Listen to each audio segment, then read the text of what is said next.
What is going on, pimps and players? It's your boy named Jamie, and today we're going to be talking about a very important and interesting topic to me, and that is how WoW can succeed on launch and going into the first few months.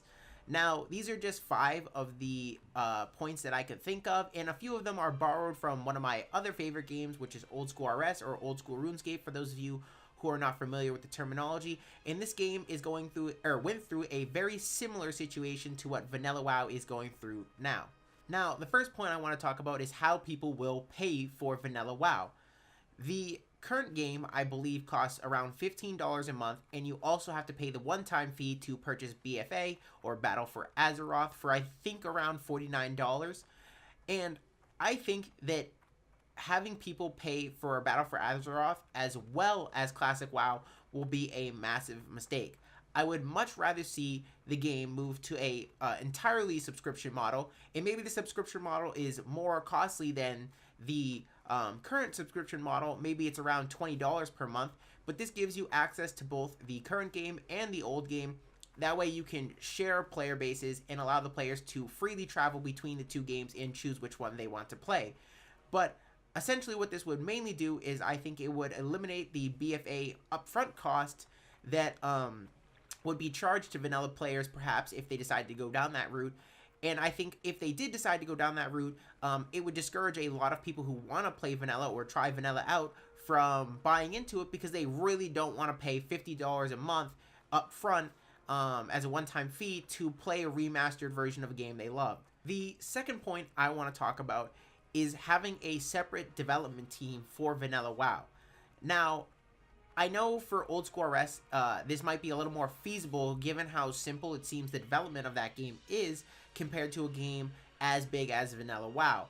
But the reason I think this is important is because most people, especially people who are playing Vanilla WoW, are playing Vanilla WoW because they most likely believe that the old game is more fun and that the current game has kind of strayed from what it should be.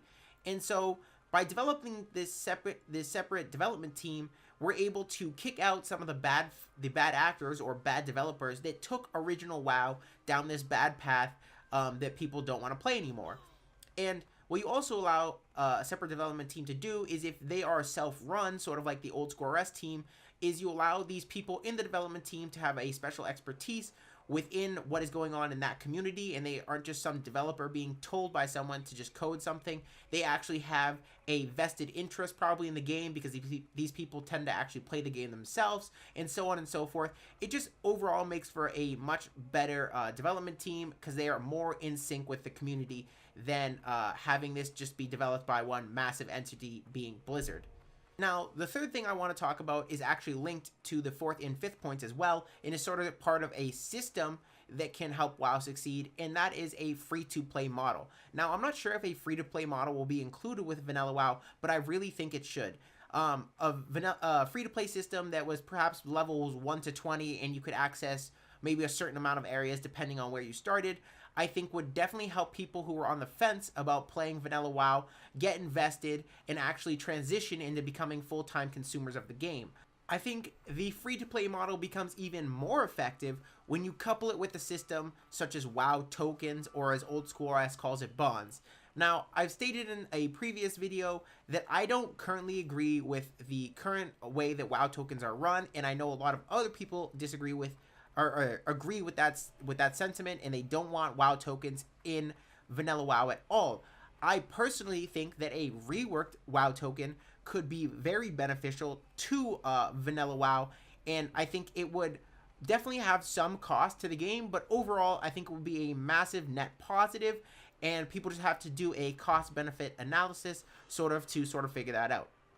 Now, one thing I would like to see changed about the WoW token is I would like to see the WoW token strictly for WoW subscription itself, right? I believe the current WoW token allows you to add it to your WoW, or your WoW account's balance, or the Blizzard account balance overall, and this allows you to buy things in the other Blizzard products. I don't like that. I want the WoW token to only be for WoW subscription. The second thing I would like to do is make the amount of the gold that you can sell the bond for a fixed amount. And what I think this would do is that you can set it to a price that would minimize the amount of whales that would utilize this sort of transaction, and you would sort of limit it to the intended purpose, which is people buying and selling subscriptions so that they can play longer. And what I think in the long run a bond system or WoW token system does is that it allows the game to maintain and even in some cases grow more efficiently and just really maintain a healthier player population a year, 2 years out into the game. If you look at old school RS, a bond currently is worth $6, and you can sell that bond for around, let's say, 3 mil. For those of you who aren't familiar with what old school RS Gold is like, the maxed end game gear setup, right, if you will, using vanilla terms, is around 2.1 billion gold between the main setups you would use for raiding and the end game of old school RS. So if you do the math, and a bond costs $6, and you can sell it for 3 million gold, that means a person who wants the maxed end game sort of gear that would usually take a person around, I would say, 6 months of IRL time to get, it would cost that person around $4.2 thousand, right, to get that amount of gold through bonds. And I really just don't think a lot of people, if anything, more than 1% of the player base will actually utilize bonds in that fashion. Because what you have to remember is that gold farmers that will exist in old school RS also are heavily existing in versions of vanilla WoW that are in private servers right now and will probably exist during the actual release of vanilla, will in fact still be selling gold. And because of this, people who are looking to buy gold will usually just go with that that sort of option, because even though it's ban worthy, the amount of gold you can buy in excess is usually much cheaper. And this is because when a WoW token is sort of implemented, or a bond in old school RS, you sort of force the gold prices to lower in order to compete with the legitimate way of buying gold through bonds. And so what I say to people is simply that I understand that you really don't want people to pay to win. I don't want people to pay to win. I really don't like microtransactions in a game, especially one where time investment in the game is everything, such as vanilla WoW, right? Where you can see someone with a piece of gear and you can just know that they put in X amount of hours to get that gear and they got there the fair and right way. But the other thing I would say to people is, what's more important? That 1% of the game is a little bit further ahead of you because they got one piece of gear that they bought and they spent a bunch more money than they had to, or that a healthy number of people stay in the population and actually play the game that you want to play over the long run. Also, one last thing I would like to say is that usually I think that people are wrong about the sort of consumption function of bonds or WoW tokens overall. People think that given the option to pay to win, most people will just pay to win automatically. And I find that that's actually not so true. I think that a lot of people find that the enjoyment of the game comes from playing the game. And part of playing the game is making the gold and feeling your character progress, right?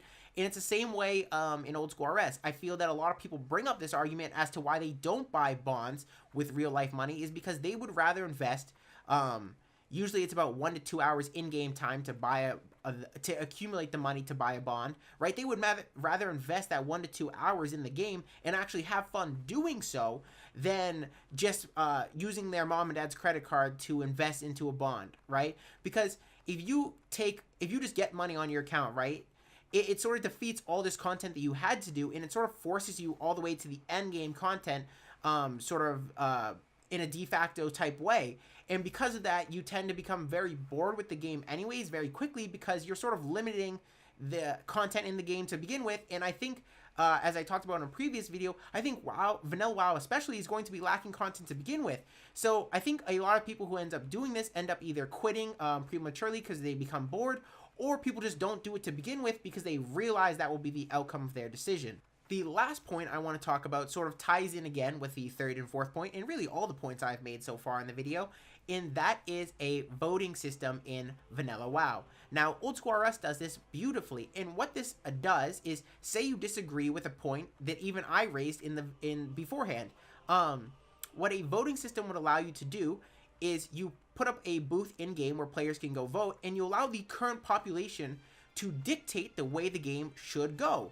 And what I find this does is it allows the game to move in a great positive direction that the community actually is excited about and moving in, because a lot of games sort of move just however they please, right? If you look at modern WoW, they sort of just make changes as their development team sees fit. But with a voting system, you allow the players actually invested into the game to decide the direction of the game, and this allows people to enjoy the game later on because they know all the content that's being added is something that was improved by 70 to 75% of the population. It also allows bad ideas to get shot down very easy. You know, sometimes a developer thinks this is a good idea, but in actuality, a lot of the community is against this, and this allows developer to actually gauge that sort of ratio of acceptance within the community. And so suppose you disagree with a free-to-play system or bonds or anything I suggested, simply put this voting system in the game and you will be able to prove me wrong if the majority of the community agrees with you. And lastly, just to make sure that people aren't just creating counts newly to sway the voting, we usually put a minimum restriction requirement on voting. I think in Vanilla WoW, level 20 or 30 could be a very reasonable requirement for people. That way, again, they don't just create a bunch of new accounts and go and vote. And yeah, I think if the Vanilla team decides to go with a voting system, they could see very, very positive results like we see in Old School RS. Anyways, guys, that's going to be all for today's video. I hope you enjoyed. Hopefully, I spurred a little bit of thought in your mind. And if you really disagree or agree, make sure to leave a comment down below. And while you're down there, please leave a like on the video and also subscribe, as it really does help. I will see you guys in the next one, hopefully, and have a good day. Peace.